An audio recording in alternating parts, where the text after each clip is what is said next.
whereas his hull is very weak, so not playing very well in this, and likely decides to move forward. And I do not understand what this.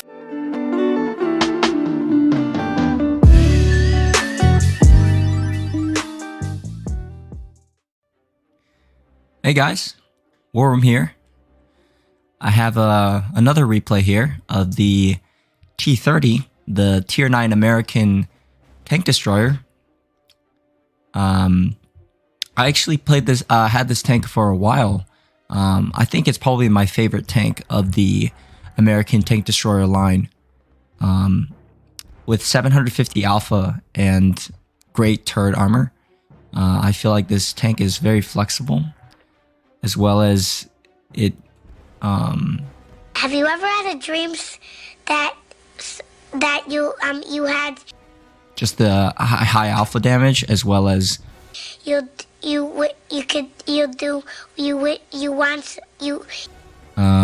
decent mobility. Not as mobile as I would normally like, but you could do so. The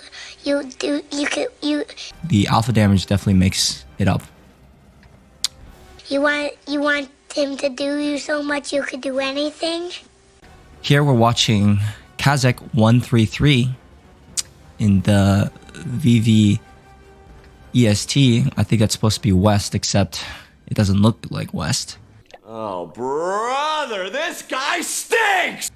And he actually has the camo from the, I guess the anniversary events that Wargaming is running right now. And I really like this new camo that Wargaming has created.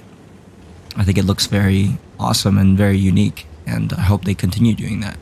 I think that this is a better way for Wargaming to monetize their game, rather than make overpowered premium tanks that everyone rushes up to get, or overpowered tier 10 tanks that everybody pays money to convert to free experience. So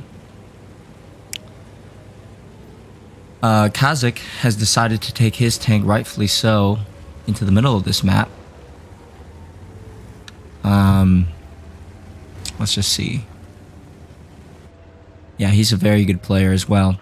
Almost Unicum stats. So he's gonna have to carry this game pretty hard on Erlenberg here. So he's just trying to set up an ambush here on this corner that a lot of heavies generally like to poke out and brawl around. So looking for a shot on this 50 TP. I don't think he's gonna come out. Very unlikely. So he decides to move forward, and I do not understand what this Progetto is doing. You'll see, I mean, you can see right here on the map, this Leopard PTA is playing in the city with the heavies, as well as this Progetto. The Progetto I can kind of understand, because he has an autoloader. He can wait for heavies to shoot, and in their reload he can poke out and shoot 1, 2, or 3 shots. But generally, I don't really like to take my Progetto in a city environment like this, where there's only 1 or 2 locations where you could poke out. Really, it's this side and then maybe along here. There's just, even if one heavy fires, there's just too many other heavies that you would eat so much damage. Like here, Progetto caught the IS-2 off guard, but the 50 TP was loaded to get a shot in. And this Leopard PTA, although he has very high alpha damage for a medium tank at 420, he shouldn't really be brawling in the heavy, in the city with the heavies. He has superb camo, as well as great view range, and mobility, so I don't understand why you would want to take a tank like that into the city. So the 50 TP here has a nice hold down location created by the wreck of the IS-2 and the Progetto.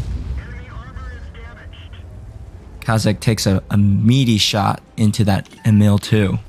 Emil should not really be poking like that. He should really try to find some hull down location because he has amazing turret armor, whereas his hull is very weak. So not playing very well in this T54. I'm not sure what he's trying to do either. Maybe trying to see if he can flank around, but really the only place you can cross over is not right here, is in this area. You can cross over here. But unfortunately, their allies have this hill here, so he would die trying to cross there. As a T54, and I don't understand why this team doesn't push down this side, because it's obvious that no one's here. I mean, you could easily poke around this corner and see if you get spotted. If you get spotted, then there's probably someone here. If there isn't, you can push through here, see if you can poke up here, and then if you still don't get spotted when you poke up to here, you know that no one's here. So, just a little bit of map unawareness from the enemy side, and maybe a little bit more passive play by the Skoda on the enemy team. So Kazakh is just being patient. This tank has a fairly long reload for a TD, and that's the one thing that you kind of sacrifice with this tank over the tank over his brother, the T95, is the rate of fire, and you gain flexibility with the turret. So I would say it's a viable or worthwhile trade. Ah, okay, so you can cross over here. Okay, I was mistaken. You can cross over here. I think if that T54 wanted to cross, he should have done it immediately if he was going to do that, and he maybe could have been more successful. Now this Emil is tunnel visioning very, very, very hard, and it looks like Kazakh hit him, seeing as the shell disappeared. And now he's just trying to use a hold down location here. I don't really like what he does here, because I think he can get hit in the front of his, let's see, in the front of his front plate here. But maybe I'm mistaken, because the Emil obviously is not hitting him, or he could easily get hit on the top of his tank, I believe, especially if the Emil hits him in the cupola. So he doesn't have max view range on his tank, so that leads me to believe that he's probably not running coated optics, because I'm pretty sure you can get to the 445 with coated optics. And generally in most of my high tier tanks, I like to run coated optics if I can get to max view range. I think it's very vital to be able to spot for yourself in order to carry in-game situations like this. So we'll see if that turns around to bite Kazakh in the back side later in this battle. And he eats a shot from the Emil there. He probably should have suspected that he was being spotted the entire time. One thing I do not like about this replay is Kazakh has been firing premium rounds the entire game, and with the 276 millimeters of penetration on the standard rounds, I feel like you don't really need to fire any really premium rounds unless you're fighting against some of the most heavily armored tier 10 heavies frontally. Right? So now he's firing his first AP round of the game, which I think he easily could have gone through the entire battle firing AP rounds, and we'll see in the end how much profit he makes. So score is 9-9. However, the allies are losing on HP by around 500 HP. So, and this Borsig, I guess he just didn't think that the T30 would be here. Surprised he didn't shoot a return fire there. This little rubble here is kind of hiding Kazakh's front hull, so he luckily doesn't get hit, and Somebody in the cap gets reset. And Kazakh decides to leave the cap because he wants more damage. So we'll see. And the Borsig is firing HE rounds. That's very interesting. Not sure why he would elect to fire HE. Probably would have been a better option to fire AP. And now this Yak Tiger is brawling with our object. Or no, 50 TP, sorry. Yak Tiger seems to be face hugging him. Kazakh is trying to find a shot. Unfortunately, hits the wreck in front. Look at this massive graveyard here of tanks. This is definitely a popular corner to fight on.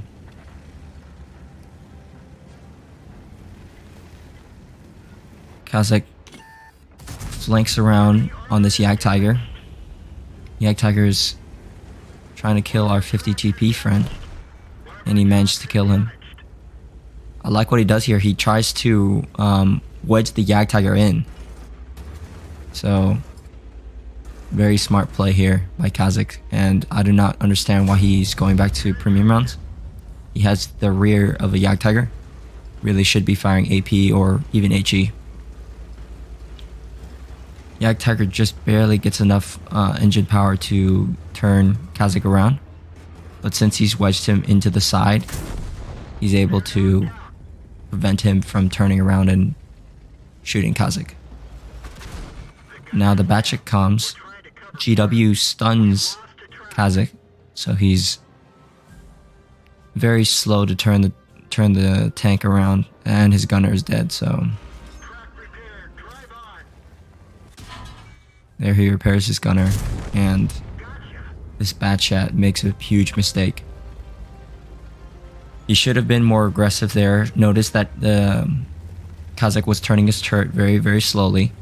So he should have taken the opportunity to unload his clip and get out of there. Now Kazakh has the sights of a T28 prototype, his younger brother, and gets a meaty shot into him. Really, these APCR shells are just very unnecessary. The T28 prototype has 220 effective millimeters of armor on the front. So really, his 276 penetration in his standard rounds were more than enough in this entire battle. I don't see a single situation here where he couldn't have just fired AP, which is, I know I'm complaining about it a lot, but I feel like I don't really like the gold round mechanic currently implemented, where tanks, I guess for Kazakh it doesn't really matter because he would have penned with AP either way, so he must have a lot of credits in his account, but for me, it pains me every time that he's firing gold because I personally do not have as many credits in my account, so I just find it should be part of the game where you should want players to make tactical decisions on what type of ammunition they fire, rather than just have one ammunition that's clearly better than the other. I think it takes away a little bit of the game. And Kazakh finishes off the GW Tiger for his 6th kill of this game. So Kazakh gets 9,000 damage, amazing round, and blocks 3,000. So let's take a look at the post-game stats here. Tomorrow for sure. Here's the post-game stats. We can see that this was an ace tanker, obviously, a Confederate, steel wall, high caliber, and top gun. This was actually 10,000 damage, something that I have not been able to get, the magical 5-digit damage game, because of that blind shot that he hit on the Emil. This was 1775 base experience, which is amazing. And he thoroughly carried his team.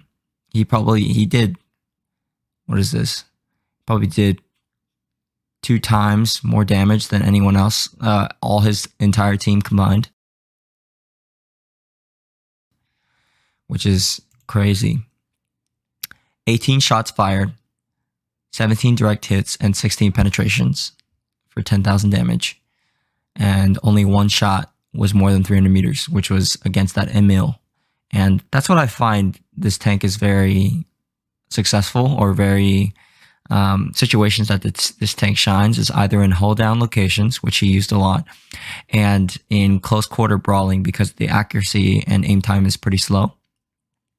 And along with the flexibility of the having a turret, it makes this tank very good in city brawling situations, as well as long distance sniping and hold down locations. So this tank is very versatile. Yeah, you can see that. Wow, I'm surprised that he actually made 35,000 credits. He did auto resupply 70,000. So I'm pretty sure he probably could have made 50,000 credits at least, I believe. I think that the standard ammunition is pretty cheap on this tank, so he could have made maybe 20,000 more credits. But amazing game here. So I want to hear from you guys. What do you guys think of the T30, and as well as the new camo system? I feel like Wargaming is selling more camos, and rather than overpowered tanks, because I think that's a great thing. But I want to hear from you guys. What do you guys think of this camo? Some other camos that Wargaming has implemented. So that's it for today. War Room out.